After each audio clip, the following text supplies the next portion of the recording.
भाई ये देख, तेरी मेहरबानी, मेरे जुड़े हाथ ही देख ले। बड़ी मुश्किल से तुझे पैसे अरेंज करवा के दिए थे। ना तू घर मिलता है, ना तू फोन उठाता है। यार अब तो अब्बा मेरी रोजाना बेइज्जती कर रहा है। मेरी हिम्मत ही नहीं हो रही अब्बा का सामना करने की। कैसा दोस्त है तू। सिर्फ 5,000 के पीछे 100 चक्का लगा चुका है तू। बहुत बड़ी गलती कर दी मैंने तुझसे पैसे लेके। ओ मेरे भाई, अगर मेरे पास पैसे होते तो तुझे कब का देना देता। अभी जा, फिलहाल समझा अपने बाप को।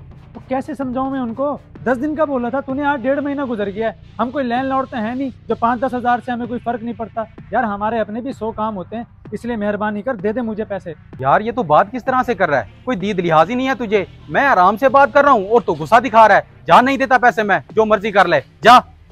चलो ठीक है, कोई बात नहीं। अगर मुझे पता होता ना कि तू ऐसा करेगा तो तुझे तेरी औकात पे रखता। खैर पैसे तो मैं अपने लेकर ही रहूंगा।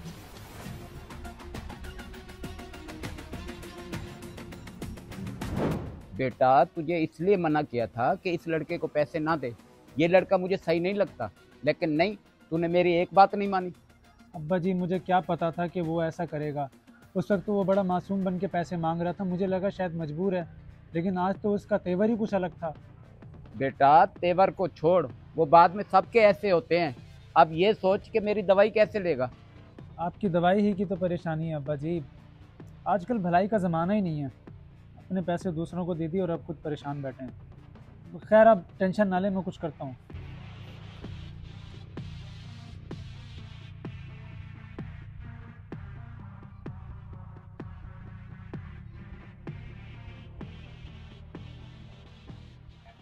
साहब बेटा, उसे पैसे देने से पहले कम से कम एक बार मुझसे तो पूछ लेते। मैं उसी वक्त आपको मना कर देता। ये तो उसका रोज का काम है। बहुत परेशान हूँ मैं उसकी वजह से। बस अंकल जी मैं आपको क्या बताऊँ, उसने आपकी बीमारी का बताया था। उस वक्त तो इतना परेशान था कि मुझे खुद को भी कुछ नहीं समझ आया। फ़ौरन से अब्बा से उधार लेके दे दिए उसको पैसे। बेटा यही तो उसने तरीका है, वारदात बना रखा है।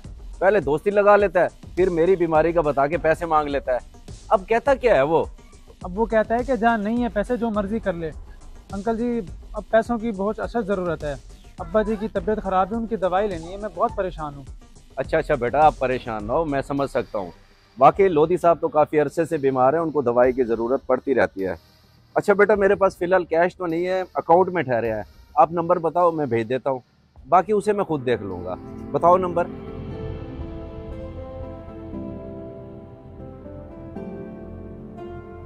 लो बेटा, हो गए पैसे, चेक कर लो। इस बार तो मैंने पैसे दे दिए हैं। अगली बार अगर तुमने तनवीर के साथ कोई लेन देन रखा तो मैं जिम्मेवार नहीं होगा। इसलिए दोस्ती सोच समझ के रखना, ठीक है? चिप्स खिलाओ। नहीं नहीं अंकल जी, बहुत शुक्रिया। बाकी उससे तो अब मैं कोई ताल्लुक़ नहीं रखूँगा। नसीहत हो गई है मुझे। शुक्रिया अंकल।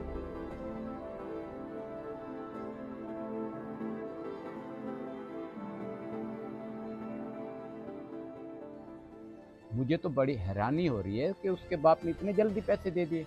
बाप और बेटे में इतना फर्क। हाँ फ़र्क तो है, ये तो मानने वाली बात है। बस कभी कभी ऐसा हो जाता है कि अच्छे वालिदैन की औलाद गंदी निकल ही आती है। वो तो बेचारे शर्मिंदा भी बहुत हो रहे थे। शर्मिंदा ना हो तो और क्या करे बेचारा। अल्लाह पाक ऐसी गंदी औलाद किसी को ना दे जिसकी वजह से माँ बाप का सर झुक जाए। आमीन। चलिए अल्लाह का शुक्र अदा करें कि अल्लाह ने आपको तो नेक औलाद दी है।